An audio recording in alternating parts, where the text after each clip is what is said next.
ग्वालियर के हिंदू महासभा के पार्षद और कल तक गोडसे के उपासक रहे बाबूलाल चौरसिया का रातों रात दिल और आत्मा ऐसे बदले कि पार्टी बदलते ही हिंदूवादी से गांधीवादी हो गए।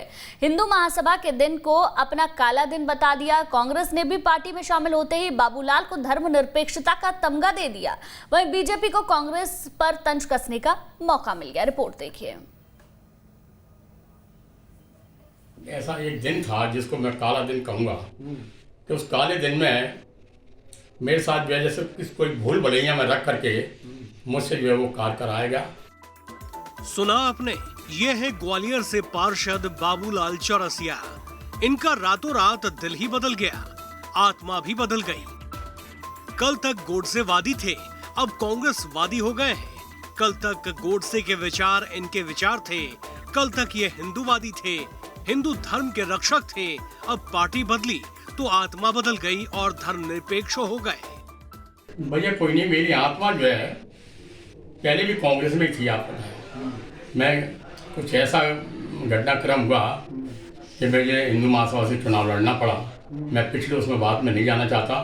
मैं हिंदू महासभा से चुनाव लड़के फिर मैं जो है पार्षद बना, और पार्षद बनने के बाद में कुछ बीच में भी ऐसे घटनाक्रम हो गए जिन विचारधाराओं को मैं उनकी विचारधाराओं से सहमत नहीं था। कहते हैं आदमी साधु बन जाए, लेकिन पुरानी नीति और रीति पीछा नहीं छोड़ती। कांग्रेस के लिए वो कल कट्टर हिंदूवादी थे, लेकिन अब कांग्रेस के लिए ही वो सबसे बड़े धर्मनिरपेक्षवादी हो गए। है इस देश से नफरत, घृणा, उसको खत्म करने का काम कांग्रेस पार्टी हमेशा करती रहेगी, और चाहे कैसे भी परिवर्तन हो, जिससे महात्मा गांधी के विचारों से जैसे भी लोगों को जोड़ना हो उससे जोड़ने का काम करेगी। कांग्रेस को भले ही बाबूलाल चौरसिया के पार्टी में शामिल होने पर आपत्ति न हो, लेकिन बीजेपी को सियासी वॉर करने का मौका जरूर मिल गया है।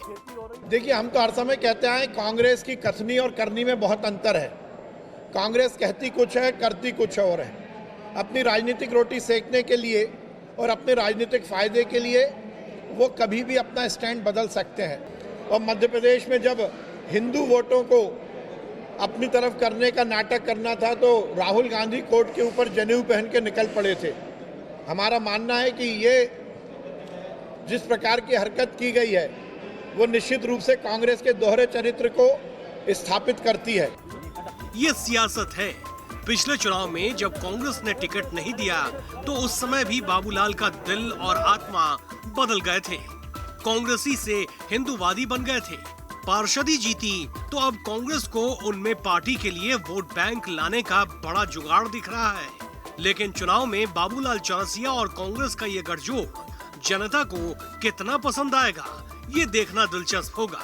ग्वालियर से विनोद शर्मा और भोपाल से जितेंद्र शर्मा के साथ टीम न्यूज़ स्टेट।